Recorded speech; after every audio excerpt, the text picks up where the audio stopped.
Welcome everyone to another one of our AIM Sports webinars. We're lucky to have Chloé joining us again today from the motorcycle world. But the topic she's going to talk about today is more across the board. It's a topic that we've needed to do for quite some time. Just the concept of thinking through, creating, and then thinking through the installation of a data system, and some of the work and just some of the stories behind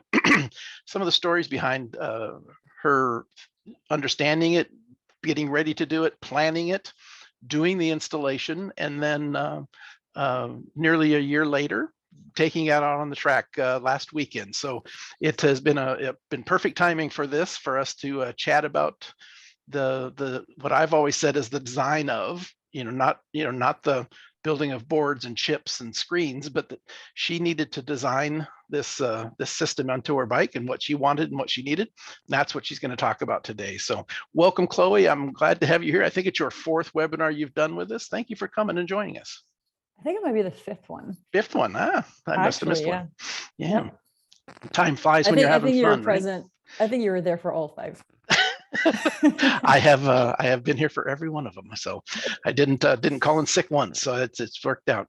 So but appreciate you being here again. It's going to be interesting as always. And so what we're going to do is we're going to just to give you a heads up, everybody, as we're walking through here, if you have some questions, drop them into the question and answer box.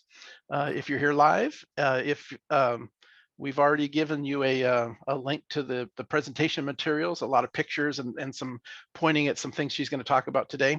If you're watching this later on YouTube, it's the links will be all available. Anything we talk about linking or anything we mention will always be down in the description box for you to grab and look at as you watch this later. So we're going to start off with the presentation materials and go through those, and then towards the end, we're going to share Chloé's screen, and she's going to show you some of the data that she had gathered from some of the sensors that we're going to talk about that she installed and calibrated and were able to use out on the track last weekend. So let's jump into the presentation and a little bit about Chloé. She's a motorcycle racer. Obviously, that's what we're here to talk about, but she's so much more with her racing data engineering that she does as a professional. Powertrain engineer at Harley-Davidson, an amateur club racer, bike builder, data installer, all the different things. And you came over and have joined us here in the States. Tell us a little bit about your journey in motorcycles and coming over here to join us. Oh boy, I don't think I've actually talked about that. Yeah, because this is the same slide from the other presentations, but that's an interesting question. So I started riding motorcycles when I was about 8 years old. I think my grandpa bought a little PW 50 or 80 at the time. And it's really funny. I think we were living like 5 hours from where my grandparents were. So I would only really get to ride the motorcycles in the summer. And I remember just getting super excited to hop on it and not remembering how to turn. And I just like shoved my cousin on the side and just got on the motorcycle, went straight in the bushes. And I actually still have like a little bit of scars from that, but that was just like how excited I was. That was the only thing that I was thinking about in that 5-hour drive. I had a long hiatus until I could actually afford to buy my own motorcycle and get the license, which is actually pretty expensive in France. It's like, you have to take about 30 hours of classes, like riding classes. So anyways, really like motorcycles. When I came over to the US, it was to work for John Deere. I was working in test cells and doing some NVH work. I always really liked engines. Initially, I started with wanting to be a pilot and decided that I was going to build planes and discovered turbofan engines and thermodynamics and kind of went down a rabbit hole from planes to engines to actually trying to understand combustion. And really what I wanted to do was to apply combustion to motorcycles. And so finally, about a year ago, I found my way to Harley-Davidson, which has been really, really cool. So you can see a picture of Cal Wyman winning, actually taking second place. His brother, Travis, won at Road America. And the one on the right. And we are putting that again on track at Brainerd this weekend. So this has been really, really interesting, really pushing the boundaries of Harley engines at this point. So kind of cool other that you than found that, a passion that you enjoyed, and now you're able to do it for yes. for your work. That's kind of a cool thing. And as a side note, Harley uses AIM MXS 1.2 systems as well. Very, very cool. So it's been everything has been blending into one activity, which is really cool. Things seem to have come together, right? Right. So right. Perfect. So I'll kind of turn it over to you a little bit. I'll run the slide. Just ask me when you want to go, and we'll kind of just roll through these fairly quickly. She's going to give us a backup of how she got into this, and then we're going to look at the bike and the harnessing and the sensors, and then jump into some data. So if you have any questions, again, throw those into the question and answer box, and we will slide those in as well. So there you go, Chloe. Yep. So about 2 years ago, 3 years ago, I started doing track riding. So I had my first big girl job after graduation, was able to invest in a motorcycle. And actually, this wasn't the first motorcycle that I had. I just put my street motorcycle on the racetrack. I guess the background of not being from the US is somewhat important for that story, because I didn't grow up riding motorcycles except for, when I was a kid in the backyard. And I also didn't really have the words to explain what was going on. I felt like being on the racetrack was really, really overwhelming. Like I couldn't really explain what was going on. Like this is chatter is something that was really completely foreign to me. So I kind of got frustrated with trying to explain what was going on at which turn during which lap, that I couldn't really remember all of that. And I started looking into data systems. My approach was, okay, I'm an engineer. I look at data all day, especially engine data. There's surely something that I can put on my motorcycle that's recording data. So I gifted myself a Solo 2DL for my R6, not really realizing that my R6 was so old that the only channel I could really get from the ECU was RPM. But it was still very valuable. I could see my shifting points. I could see where I was on the gas and where I was off the gas. So this is, me trying to read. We can't really see on the screen, but just trying to read the documentation, learning how the Solo was working. And then first time I put it on track was at Jennings, when my bike was another color and I had another number. And then you can see, this racetrack with the very, very basic data that I had, GPS and RPM, and then my cumulative time difference, basically. Then I started working at MotoAmerica. Actually, just with that understanding of data, I went to a MotoAmerica race and started talking to just racers in the paddock. And one of them was really interested in the data. And I said, you know what? I have a Solo 2DL. We can put it on your bike. It's just going to be GPS data, but let's do it. And I ended up doing one round with him at Indy. And then I ended up going to Laguna. And then I ended up being hired on for the entire season. And he upgraded to an MXL2 and then started adding more and more and more sensors. So I actually started working with potentiometers, brake pressure sensors really late in the season, but I had ECU data.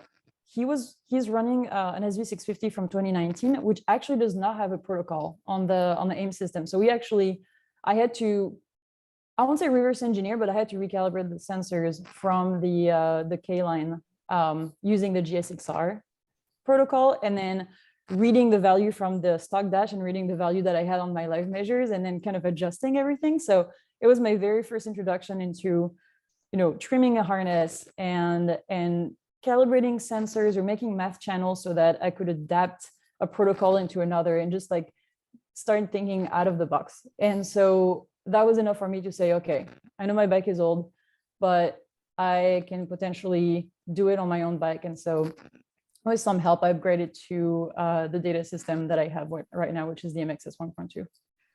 That's the nature of our beast, right? You start with the small one, and then the Solo, and then pretty soon yeah, that's so great, and then you live with it for such a good time, and you had such good information, and then all of a sudden you want more, right? So welcome to our world, right? Right, and AIM is very scalable, and I think it's the line of product is built this way, where you start from only GPS data to then adding your own CAN protocol and then your own sensors, and so exactly, it's very easy to go up the chain. Yeah, absolutely.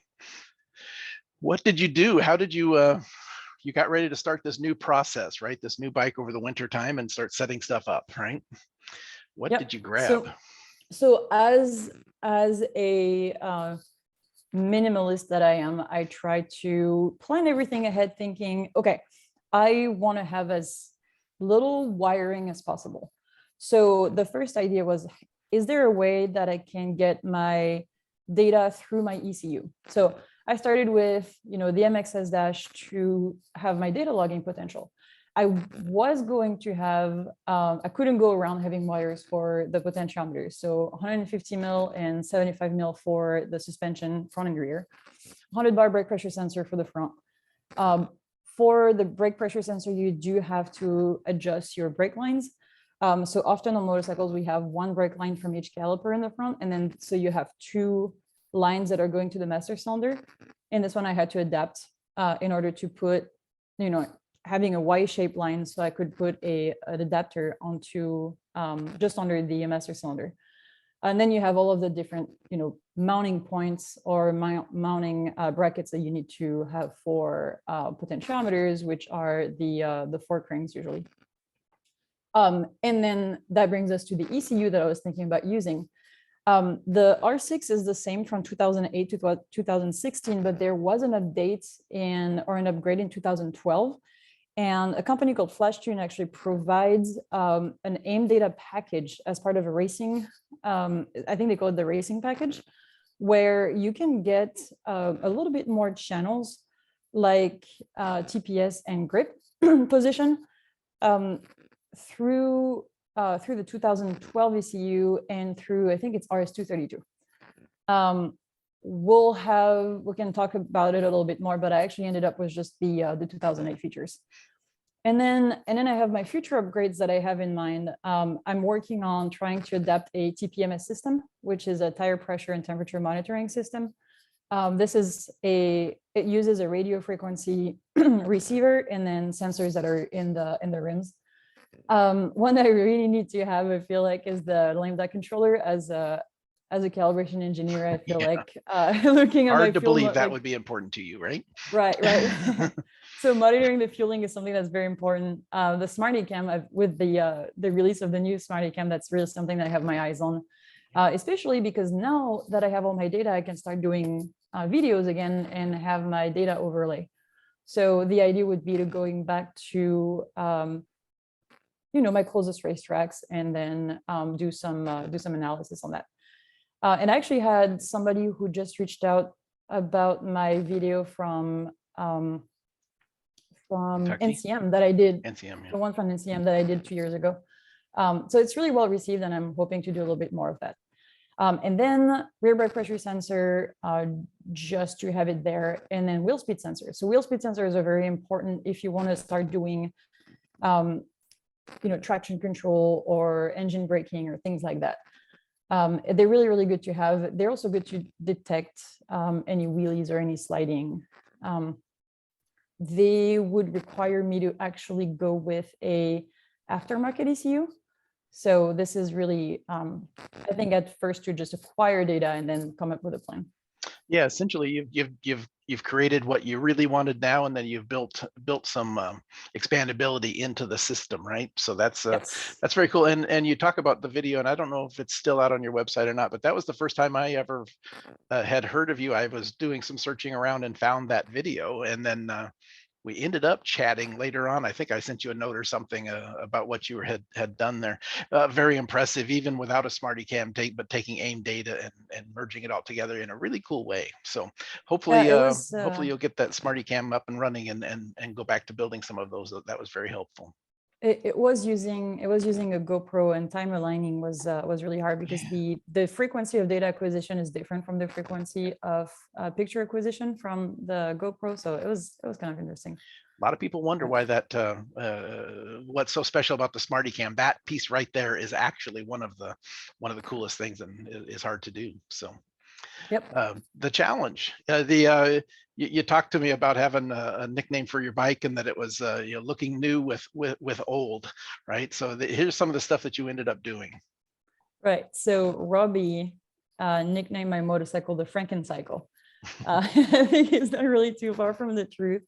So this bike, although it looks like a 2017 R6, and from 2016 to 2017, there has been an upgrade in bodywork, and I bought it like this. There had been a conversion in the bodywork, so it actually looks really new. But it is a 2008 motorcycle, which means that there is no BD2, which means that there is no CAN data. So the only thing that I have is listed below in the Yamaha protocols is what I get through the K line. So it's similar to the old R1, except that I don't have the wheel speed. All I have is RPM, the ECU, air number, and water temperature and air temperature. And air temperature, I think, is only taken at key on. So it's really something that's not very usable for tuning. So really, I only have RPM and water temperature. The ECU air is also really good to have, but that's not something that you consult when you're running at all. The stock harness needed some tender loving care because it had been butchered like crazy, and I'm a little bit OCD, and that really, really needed to come out. There had been a quick shifter and an auto blipper that had been added, but everything was really just basically opened up and then put around the wires with electrical tape. So really, that I needed to do some upgrade on that, and I was missing the channels that I really wanted. So the basics that you need are the RPM, the throttle position, the wheel speeds, like I mentioned. Gear position is always really nice to have, and engine coolant temperature. I think these are really what you need for a good racetrack analysis. And engine coolant temperature is really there to monitor your engine health. But this is something that you need, and you also need. I guess I didn't mention oil pressure as well. So the initial plan was to upgrade to the 2012 ECU, which I already mentioned, with a flash tune AIM package, and grab everything through the RS232 signal or line. And I ended up with actually tapping directly into the RPM and the throttle wire. So I did the grip, because as far as coaching myself, this is really what I want to do. I want to know where I am on the throttle. But eventually I will be also adding TPS, just to see if my engine calibration is correct, if I can touch my engine braking, and yeah, if I want to start doing a little bit of calibration on this bike, which is the ultimate goal. Yeah, I think it's kind of cool. You're walking yourself, and everybody that has data has done these exact same steps in some way or another. You found out what you thought you wanted. You started down the process. You found out some things didn't work, and you're adjusting as you go because you have an end goal, right? I've had a couple of people just in the last week or so. One of them was a hydroplane. The other is a Bonneville salt flat racer, and the very first question of the conversation was, Roger, I've gotten ourselves a data logger. What do I need to do? And I always turn that around, right? I said, well, what do you want to know, right? What in your form of racing and what you're doing, what's important to know, and then that's how we get there. Of course, you've got the basics of RPM, speed, and these basic things, but beyond that, are you developing the car? Or is aero something that's important? We either can put certain types of sensors, which is what you've done here. You've walked your way through, and as we're going to see in the next few slides, you started to solve these problems of what's been important to you. And I thought it was just kind of an interesting thing that everybody ends up walking through, whether it takes them a year, or if it takes them 2 or 3 years, they walk through these same steps as you have done here. So right, and what I'm thinking, really, when I started with data analysis, I just wanted to be better as a writer, and I ended up just wanting to be better as an engineer.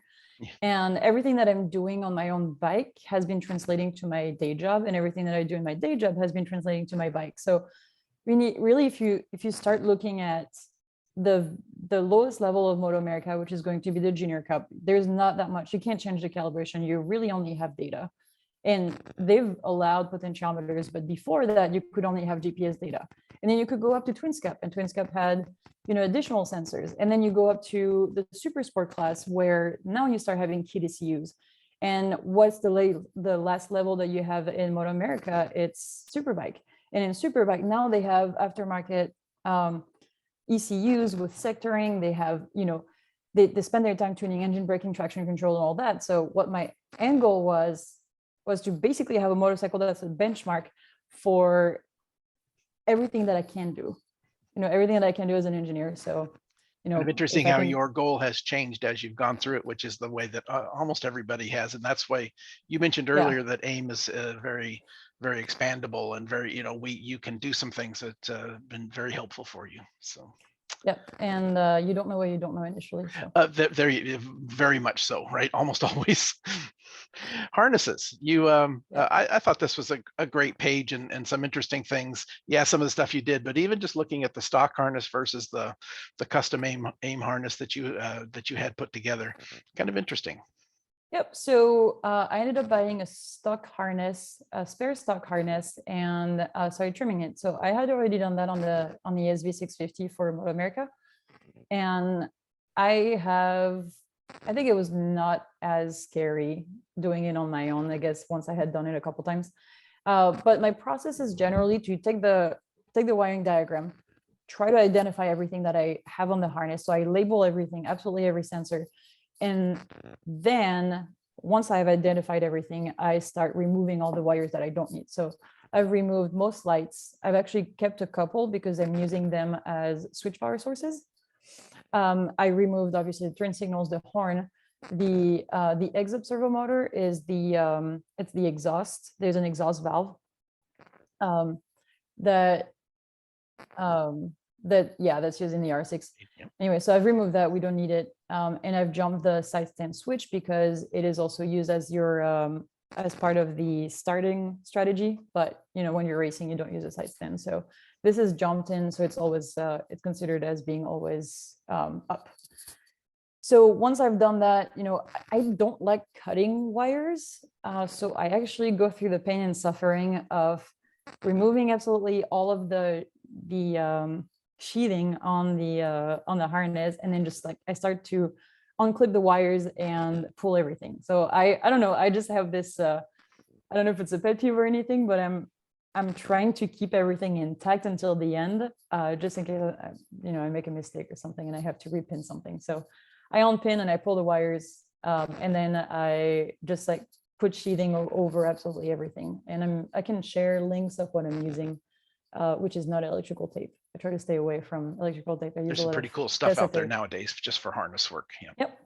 So And then the custom data harness, and then you started to just plan it out, right? This is what I think I'm going to want, and you started to put it together. And that was probably the longest part of that project, because I really had to make sure that I had everything. And Robbie has been awesome through the entire process, just also making suggestions, making sure that I had everything for my next step. So we've included analog ports for brake pressure front and rear. We have suspension potentiometer front and rear. There is a 12-volt power that then powers the dash that's on the switch power source. There's a CAN input for the TPMS, and I'll get back to that. There's a question about that. Yeah, exactly. I highlighted it too. There is 2 speed channels for as a provision for when I'll include wheel speed sensors front and rear. There was an ECU connection that was initially for the RS232, and that was changed to K-line. And that actually matters because I'm using both the 22 pin and the 37 pin in the back of the MXS. And they don't all have the same provisions for channels. Then there's a port for the GPS, obviously, and then there's a CAN expansion for the LCU on a Smarty Cam, or just an expansion itself. And there's a couple spares, I think one on the front and one on the rear. And so the question about TPMS, right, exactly, just in case there's something that I'm not thinking about yet and that I want to add. Any luck on getting the I2M TPMS system working on the MXS? No, no luck right now. It's been a process. I have a CAN sniffer, and I need to make a cable for it. Actually, I was gonna do it, and then I ended up getting the wrong cable. So I need to build a serial cable, and I need to actually start reading everything that's going on the CAN bus. It's possible that the documentation that I have is not completely clear, and that I've created my CAN protocol a little bit backwards. I don't know. It seems okay. I've reached out to I2M, and they said that they had nothing for AIM. they're all Italians, and I believe that both companies probably have worked together, but I don't know. I'm just making assumptions. And they do not have, it seems like they don't have a DBC file to share. So I'll sniff the CAN and see what I can learn. And that's really, I think CAN is really it's completely out of my comfort zone. I'm used to looking at fueling table and stuff like that. And this is really I'm using this project to learn the CAN side of things. And I think it's with the direction that we're taking now with electrification and a lot of sensor-based calibration, I think CAN is the way to go, and it's really something that I need to learn. So I'm getting there. Yeah, and don't Alex, Alex is the one that asked the question. Stay in touch, Alex. Watch some future webinars as we go. I know Chloe and we chatted about it yesterday a little bit, and that's she's looking forward to getting it at some point, and we will probably do a webinar focused pretty much on that. So keep in touch, yeah. Alex, and you'll have some contact information for Chloe down towards the end here if you think you might want to reach out to her. And Alex just asked about any reason why I didn't go with Matt's TPMS system. I have it. Matt actually sent it to me. The problem with that one is that they are external sensors, so they actually screw on the stem. They're not accounting for when you're balancing the wheel, and they're also considered unsafe from racing organizations. So you need to have something that's internal. The motorcycle groups, for whatever reason, have chosen to only allow internal ones. So she may be able to use it on a track day or something like that. But it's right. I'm definitely counting on using it if I keep hitting my head on the wall. So. Yeah, exactly.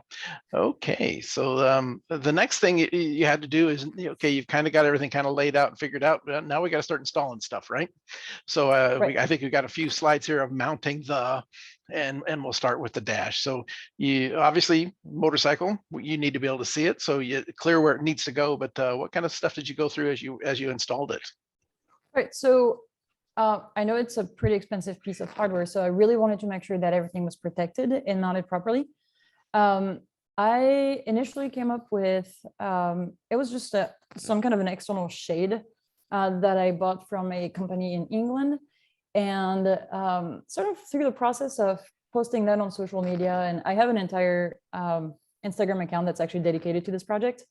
I had a company called Turn 13 Motorsports, which is based in Ohio, I believe, that came up and offered to make a case for it. So the case is 3D printed, as you can see on the pictures. There is a plastic cover on it, and what's really cool about it is it uses the mounting points of the R6 in the back. So I was able to just basically remove the dash and then plug in the mount on the fairing stay, and everything was working perfectly.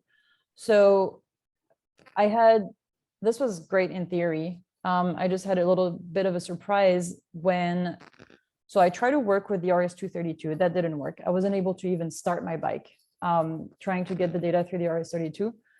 So I had to flash my ECU back to the initial calibration, basically, that uses the 2008 model.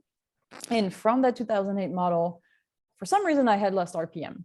I used to have RPM through it, and I lost RPM. So this was a little bit frustrating. And I realized that I also didn't have anything going through without plugging the stock dash. So now I was initially supposed to have everything going through the ECU into my dash, and I ended up butchering my beautiful harness that Robbie made me.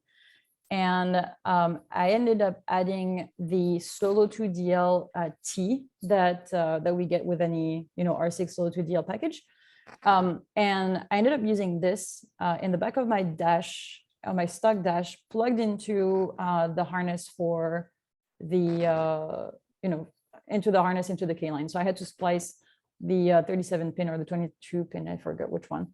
I think the 37 pin Dutch connector, and replace some wires and mess around a little bit, but eventually it worked out. I do have the stock dash that is zip tied in the back. It is hidden by the fairing stay, as you can see on the by the fairings. So as you can see on the top window, you actually can't see anything. Yeah.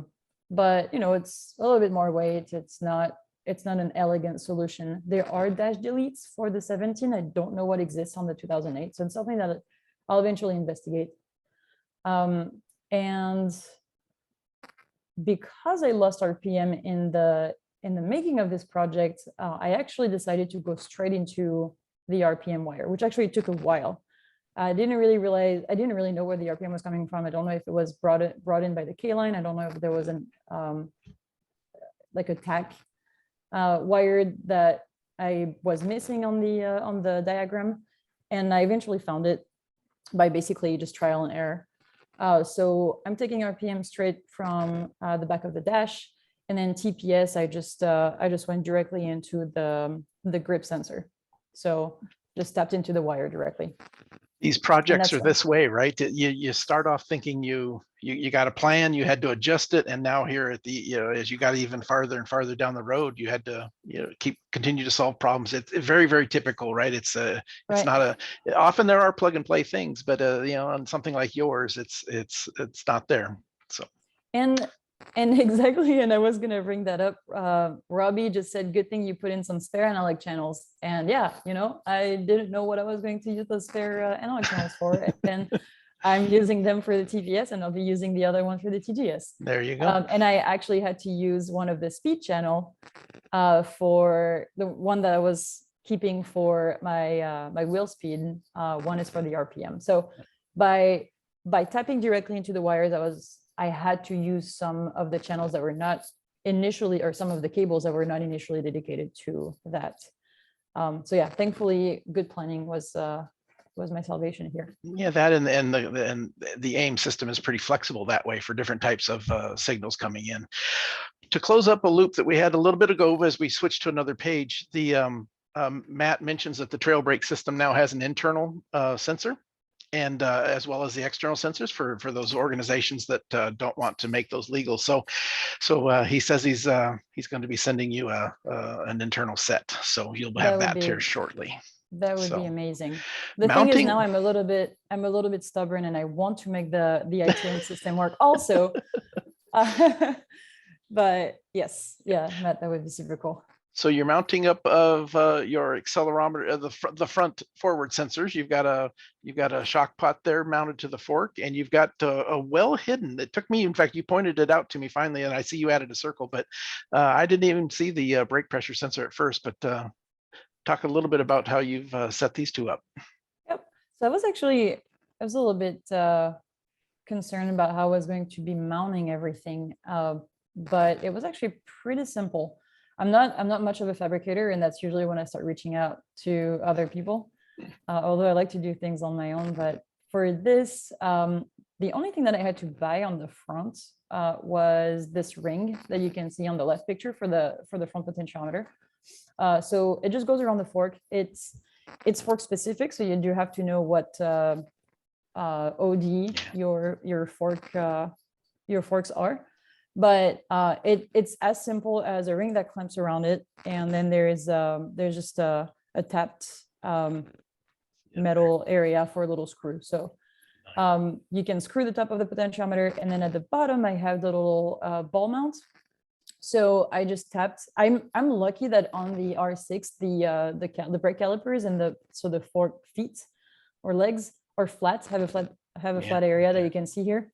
So I was able to just drill and tap it and put that little ball right there. So if I want to change my wheel, it's as easy as just popping this out. And actually, I don't even need to do this. But if I want to change the fork or something, I can just pop out the bottom and then unscrew the top. The sensors are protected real well behind the fork, and they're 1-to-1. There is no motion ratios. It's a very nice install. It's going to work out really well for you. And then on the front, so I initially wanted to have 3 separate lines that would meet at the lower triple, and I have a little bit of it's a little manifold that a company called Spider makes, but the custom line that I actually ordered came in completely assembled. So I have this Y-shaped line that I mentioned before, and so it splits in the middle. It goes in each caliper, and then has only one line going into the master cylinder. So I'm using just a very simple adapter, and I can show a picture. Is there another later. picture on the next one? No, No, I don't have a picture. It's Okay. it's just a little block in which the banjo bolt goes through. Yeah. And so it goes through your the brake line, through the adapter, and then there is just a nice little T for the sensor. Yeah. Right, for the sensor. So the sensor is sticking out. You can see where the circle is. It's sticking out on the side. I had a bunch of little unexpected troubles when I went through it. So initially, the throttle that I had two cables going on top, so I really couldn't fit the brake cables, the master cylinder, and the lever, and everything was, and the throttle, everything was somewhat interfering. So I ended up changing my throttle as well for this. And actually, this picture is the one with the old throttle. So you can see that it's pretty busy. You have two cables that are right there. I actually now have a throttle that has a cable going on top and then one at the bottom. So it's a little bit better, and nothing is rubbing against the fork. Okay. Robbie asked, what type of shock velocities do you see? Well, right at the end, Robbie, we're going to actually open it up and look at some shock velocities real quickly. So right. So the rear sensors. The rear sensors. So I have just the GPS on the tail. So I drilled the fairings and then put the little GPS there. I actually put some tape over it just in case, because it's all Velcroed, and my tail has this little V shape. So I had to stack Velcro on top of it.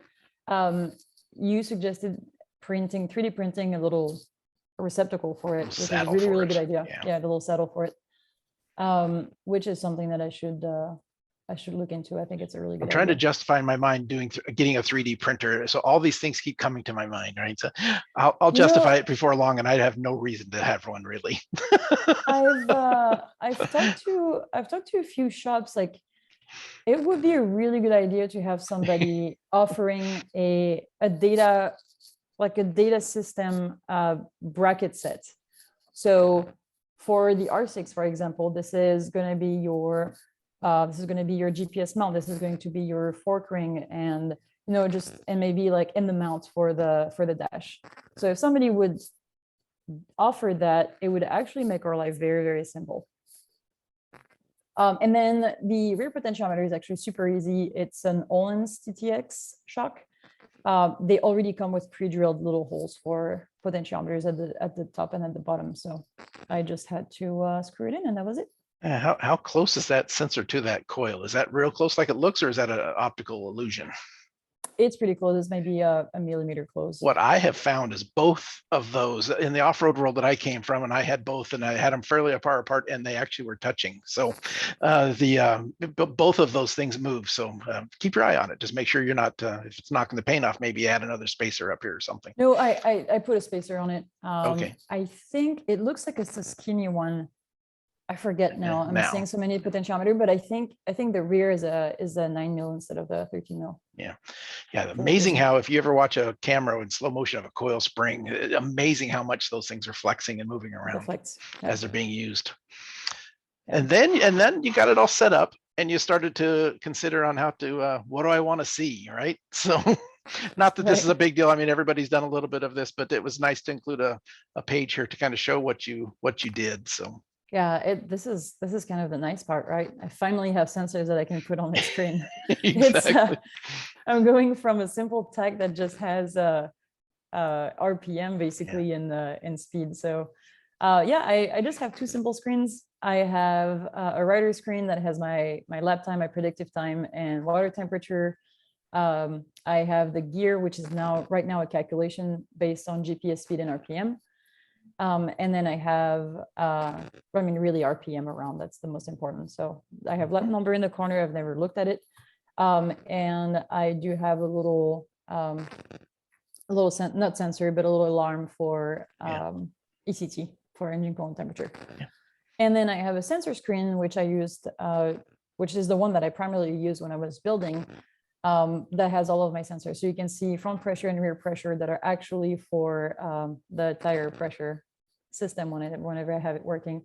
But I have suspension front, rear, the TPS grip, the air temperature, the battery, an error code if it generates one, and then the brake pressure. Yeah, and I love that you end up with a screen like that for in the paddock area where you need to see everything at a glance really quickly, and then you dial it in as you go, and pretty soon you even start to change the colors. So as you're working on it and warming it up, it'll can change from blue to green to yellow to red for the values if you're when you're when you're warmed up, and you can start to really hammer it, stuff like that. So Right. all pretty good. So much value in setting up of the screen. It's so powerful. Yep. And I only had a very limited space on that slide, but I also put, obviously the shift lights that are indicated on RPM. I have my lights on the side for lap times. I like to have the green and the red lights, which I find absolutely useful. Really, I mean, really useful, really valuable. You don't have to look; it's out in your peripheral vision, right? It's much nicer to see. And as far as channel setup, I mentioned that here because the one thing that I discovered, and I mean, I know you guys probably know that, but on the TPS, I didn't realize that you could just auto calibrate or calibrate your TPS right away from voltage to percent. Yeah. So, and that's like the beauty of the function. So yeah, I just had this voltage coming in for the TPS, and I just was able to put the 0 in the 100 position, and that is now outputting percent. So this was really easy. Yeah, we did a webinar about it a while back, and then I've got some documentation if anybody wants to know how the calibration for shock sensors, throttle position, or steering. And then it's one of the throttle position happens to be one of the videos I have done a couple of times here to build some short videos on showing some things that I haven't been able to quite clean up as good as I wish to have them to be, but they'll be one of the first videos you will see from us here soon. And so, oops. And just one thing. So a lot of people have been asking about how to flip the brake pressure on the screen. Yeah. So up until now, I actually used to do it only in RS3 analysis, where I would pull in my data and then I would have a math channel that just that flips it. But now I'm actually just doing it directly from the configuration. So I have this brake pressure negative, which is taking the analog sensor and just flipping it. So now it comes in automatically into my list of channels. No work later, right? And we're going to show a picture of what that looks like, what she's talking about, in case some of you that are listening have not seen that. In fact, I was telling Chloe just yesterday, I've had a couple of calls just this week. Somebody seen her video of how she does her brake pressure and throttle, and it's very interesting and it's very easy to read and see. So we'll talk about it in a second. Okay. So, and then you finally get to go ride the bike, right? And with all the new stuff on it, you'd ridden the bike before, but with the data system all installed. In fact, there's a picture of the throttle.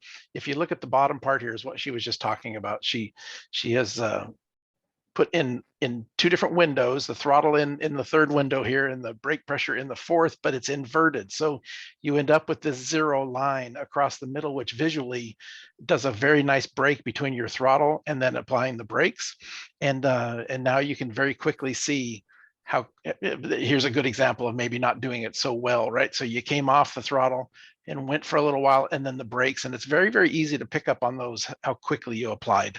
So that style of looking at the data has become very popular since you and others have showed it. So it was really good. It was my first time at that track, first time on my bike since second time on the bike since I've actually redid my entire harness. So it was confidence inspiring to actually have everything working.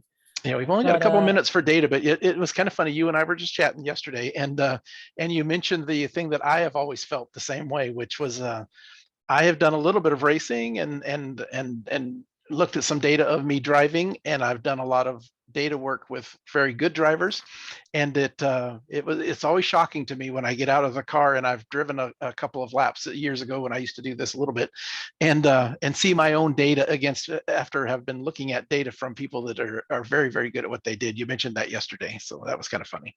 It's very sad. It's enlightening. It's not sad. It's enlightening. It gives you a goal, right? Yeah, let's put it that way. Matt talks about it a lot. He's such a good good sort with that, right? And he shares his data here a lot as well. And he's not a professional driver. He's a data guy, right? But he has so much fun, and so do you, and so do I. So it's even though we see it in the data, it's what's happening out there on the track is hard to do correctly. Very, very hard. Right.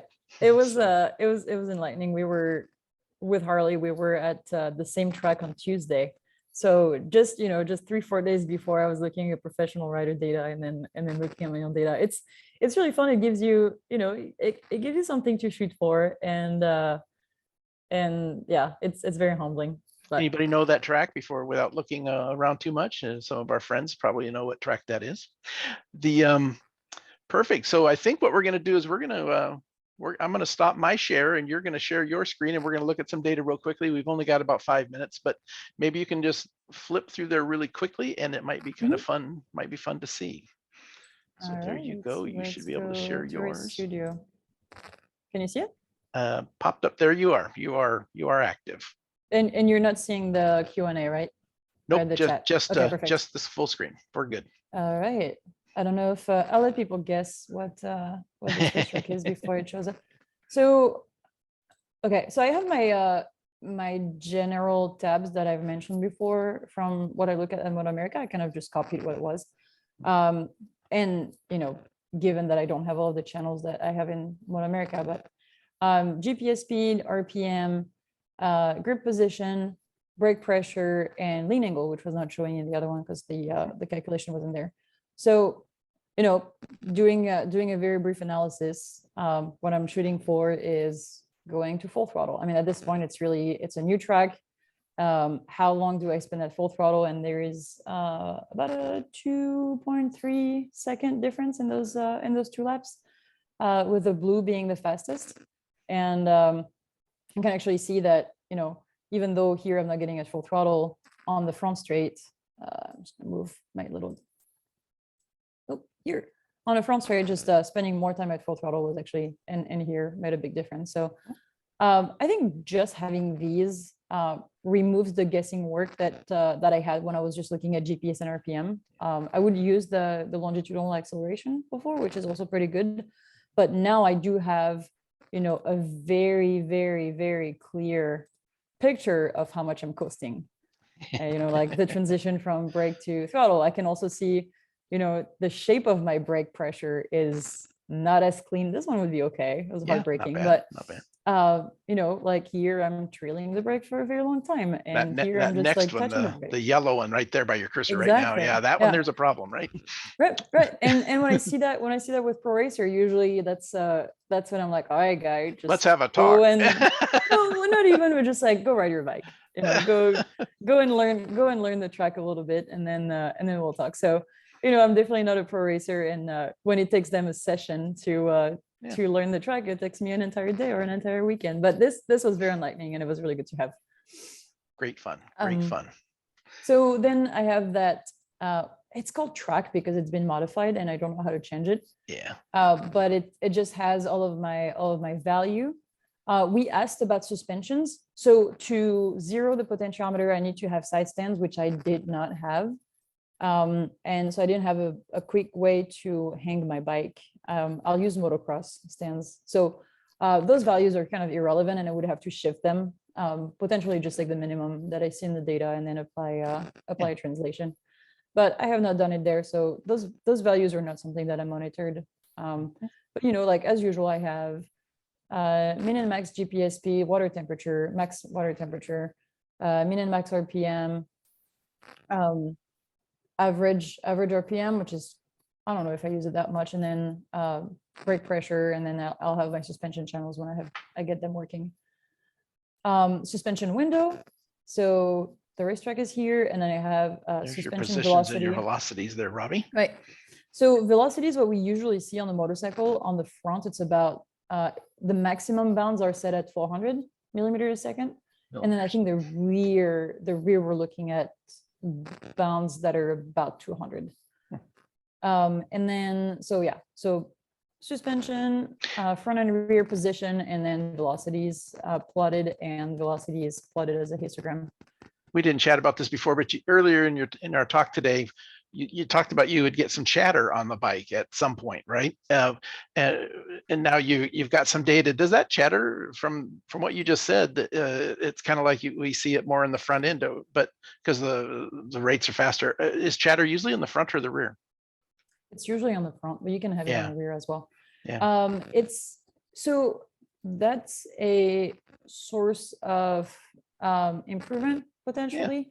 yeah. When in RS2 analysis, when we had that suspension window, we actually had suspension position, velocity, and frequency. Right. And frequency is really how we can efficiently detect chatter.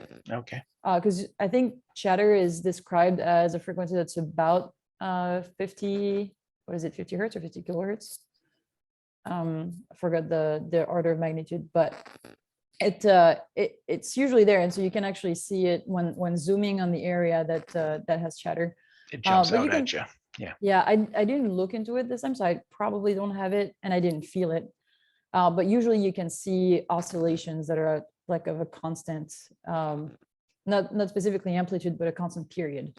So that's usually how we detect it. And then you can see the difference between chatter and, for example, a bump, because of, chatter is going to be very harmonic, and a bump, you'll see it usually on the front and the rear with a little bit of a delay. So with the length of the wheelbase delay. right. Perfect example of why frequency is a great way to find that. The frequency function, as we get that going in Race Studio 3 a little bit more, it's one of those things that I've never understood well. So I'm going to be contacting you and leaning on you and your engineering to help me understand it even better. So Yeah, I was we've only looking got a for few more minutes. frequency. So if there's Yeah. anything else that you that Okay. we haven't looked at yet, we would probably want to get So there. chassis is about the same. I actually usually don't even look Yes, at the velocity, but it's often just front and rear position, and then actually I have my throttle. my throttle and brake right there just to see where I am on the track, and the effect of when you get on the throttle, when you get hard on the brake, and you see like Your you can hands and actually feet are identify making where it things is. happen, aren't they? Yep, Basically, yeah. exactly. And then I just have the engine. So I have an issue in my K line here. You can see that things are jumping, but RPM, voltage, and ECT. So you can see like things where I think those are area where I'm staying on the clutch for a little too long. I don't know, it's a little bit weird. That's the reason you have data, is to find those things and then dig right. in, right? What happened? Where did it happen? Why did it happen? Those are things we always talk about here. Yeah, and Alex is asking if I find it helpful to set up a time costing math channel. Yes, absolutely. It's so on my data, it's so obvious that it doesn't really matter. But I have it for MotoAmerica, where they're already so good that costing is very small, and it's sometimes not very easy to find. But I actually have a channel where it shows it. It definitely, like, it's a line that shows where it is on the data, and then I actually have a cumulative time coasting, so I can tell them this is how much faster you could go if you were not coasting, basically. It's always one of those difficult channels, because it's sometimes the right thing to do is to not be on anything, right? And be cornering hard. And so I always try to work in lean angle or high lateral G's to thin out that coasting, because on off the throttle, because it's sometimes it's the right thing to do. Yeah, you can have a few conditions. If you have a very fast chicane, when you're changing direction, you do need to let the bike breathe. You gotta let it, right? Interesting. So, and yes, you can modify the included GPS coasting channel, which is where I started from, actually. So something we've built a long time ago, and they have served a lot of people very, very well for a long time. It's interesting. I'm glad they've included them into the Race Studio 3. Okay, anything else there before you want to jump back to the main screen?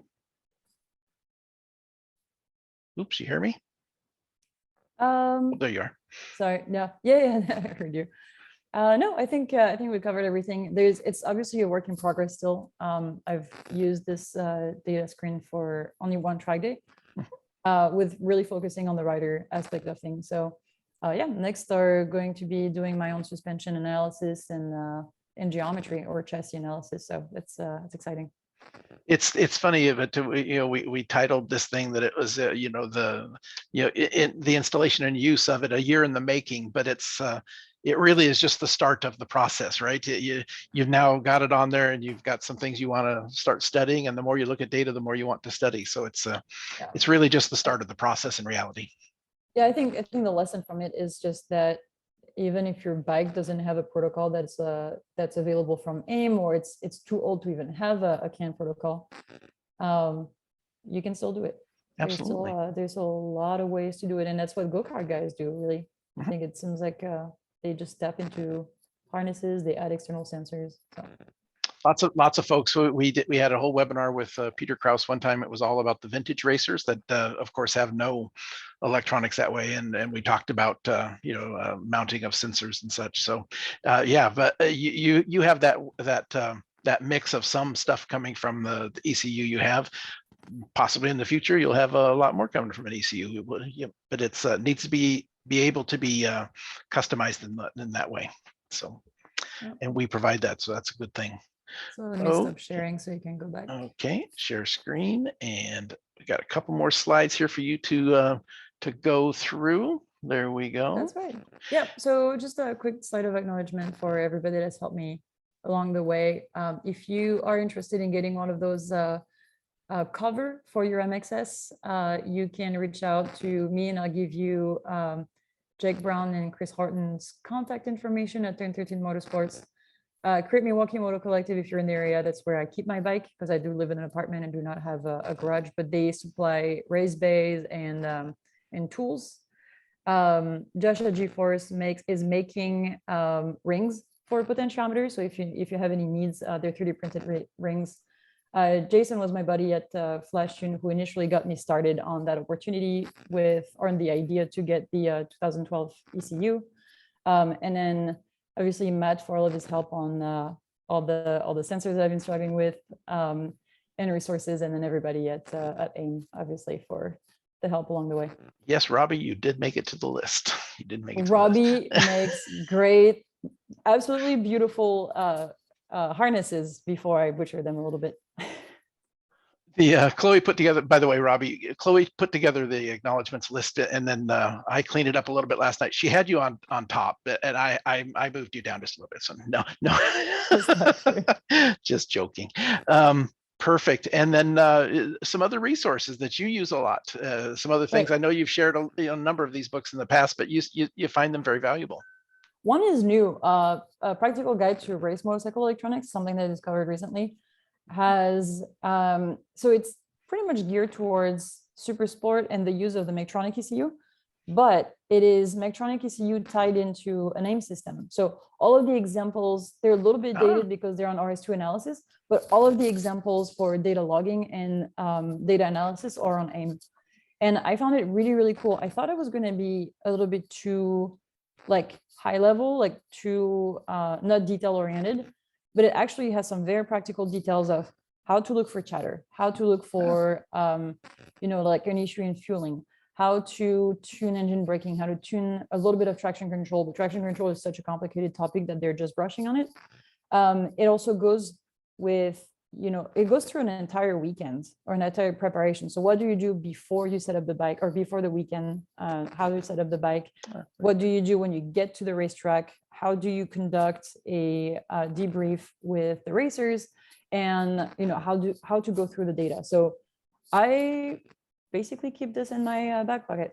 It's in my backpack all the time, and it's very, very good. Yeah, Joe mentions in the list there that this one's around motorcycles, but the concepts are would cross platforms, obviously. But Bob Knox has a practical guide to race car data analysis. This is a practical guide for bikes. That one's for cars, and he does basically that same thing. Walks you through an entire thing. I like, for me, the way I learn and the way I use information. I love when books are structured that way. It helps me a lot. So these are all pretty high level. Making Sense of Squiggly 9 is for cars, but it's just an introduction to how to look at data. Yeah. I would say very good at showing the basics. Racing Motorcycles is a 4-volume book, or 3 volumes, I think. And Data MC is a pretty good resource online that has math channels and examples. And you have in the past, as we kind of finish things up, the Nolan has a website. I think we've Robbie, maybe you'll share it here, but there's a lot of good high-level motorcycle road race data that's available out there for somebody if they want to download it and For the one train, yeah, and use it and for to learn a little bit there. Robbie's just placed it into the chat box, and we'll have it in the description box down below. But Nolan Lampkin, giving my data away, MotoAmerica racing motorcycle data, and a lot of people have used that, and a lot of people have found a lot of good help from that. And we really appreciate Nolan doing that. Yep. So, okay, perfect. This video, as soon as I can get at it this afternoon, we will be turning this into a YouTube video. It'll be up on our YouTube site. There are lots of other ones there, obviously, all the webinars we've done, plus many other videos. And as I've mentioned, we've gone to doing these monthly now for these webinars, but you're going to be seeing a lot of short function specific webinars, videos that'll be coming that you'll be able to see here on the YouTube page. So keep your eye open, subscribe to it, and check the little bell there so you get notified if something shows up, because you're going to start seeing some in the next weeks. So new stuff. Customer support, that's what we do, right? We're a customer support company that happens to be in the electronics, and love seeing everybody out there. I know our guys have just been going like crazy, racetracks every single weekend and testing in between, and of course all the regular work, shipping out parts and repairs. Everybody's working hard, but give us a holler if you have any questions. There's an 800 number there for you to call, and we want to make sure that you get the best support and best training you can get from the products, and make sure they're working the best for you. So give us a call. The next webinar, as most of you know, you will be getting an email before the next one as well. I know they're a little bit apart, but the last Tuesday of each month is how we've set these up. If you're already listed, you should have gotten an email about 3 or 4 weeks ago where I laid out all of the different ones. But the next one is August 30th.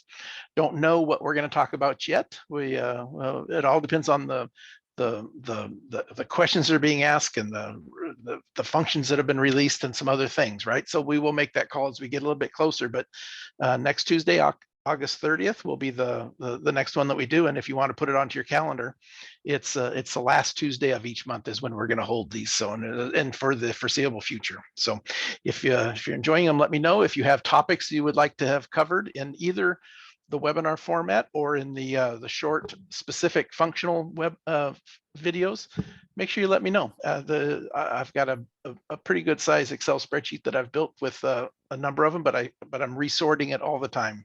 So let me know if there's something that you'd like to see in either videos or in the webinars. So perfect. Some contact information for Chloe and myself, mainly Chloe. No, some information here. There's an email address there. She's got a website, and check out all her social medias and all of that. She's a busy lady, and she keeps things going pretty good. And we really appreciate her help around here. She goes to a lot of tracks, not only to write her own stuff, but to help a lot of folks with AIM questions and AIM setup. So we appreciate what she does for us quite a bit. So thank you very much, Chloe, for doing all of that. There's my email address if there's anything I can help you with. Chloe, anything you'd like to kind of add as we kind of close this one up? Your 5th webinar that you've done with us.